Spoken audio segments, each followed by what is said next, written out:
Did you know that it is not uncommon for walleye to be 150 feet deep or deeper in the water column when they're in areas that have that much depth? Really?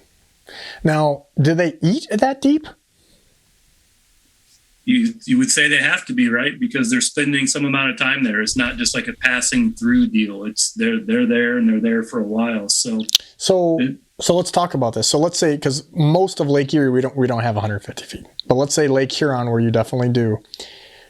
If you have a thermocline, so most of those fish that are feeding are above the thermocline typically, right? It's a different deal in other Great Lakes. So where there's oxygen below the thermocline, all bets are off. And the other Great Lakes do have oxygen below the thermocline because they're not as productive. So it's a different dynamic. Ross, explain thermocline. Because I have no idea, and I'm sure some of our... I'm not going to explain it. I've got head of fisheries here. I mean, I know my place. You brought it up, so it's... Thank you, though. So we're going to go to limnology school. A thermocline is it's an area of water density transition. So what happens is in the summer, and we'll talk about central basin of Lake Erie because that's where it's most relative here. You know, in the summer, water starts warming up and you get really warm upper water in the water column. And what happens is you get this cold, dense water that gets cut off from that warm upper water. So the thermocline is that area of transition, that change in water density from the upper mass of warm water to that lower mass of cold water. And what happens in the central basin is it gets cut off. That cold water at the bottom, call it a dead zone, call it a hypoxic zone. If you look it up online, you'll find lots of different names for it. But it functions as its own separate body of water. It gets cut off from air, so as oxygen's used up, it's not replaced. And that's how it ends up a dead zone. And you quite literally, and I know we've done this too, you can mark it on your graph. I mean, it's yep. You don't even have to have anything fancy to see that.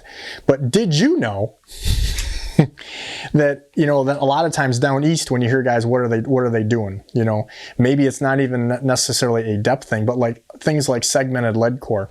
You can run 5 colors, 7 colors, 10 colors, and I've actually run those little probes, like Fishhawk has a few little probes you can put on that'll tell you based on pressure how deep they're getting.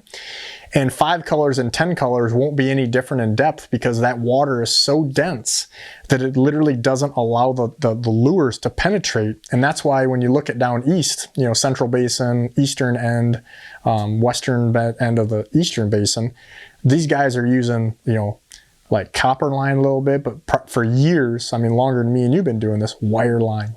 You hear wire line.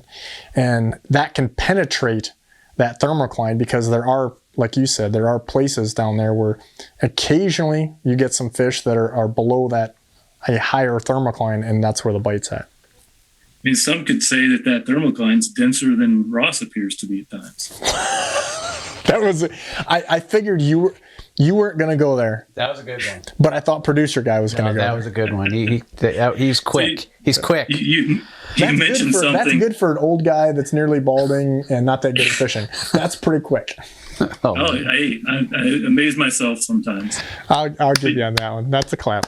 But you did walk right into one more, and that's that even in Lake Erie, and you know, when you get down to that East Basin, there are some serious depths down there.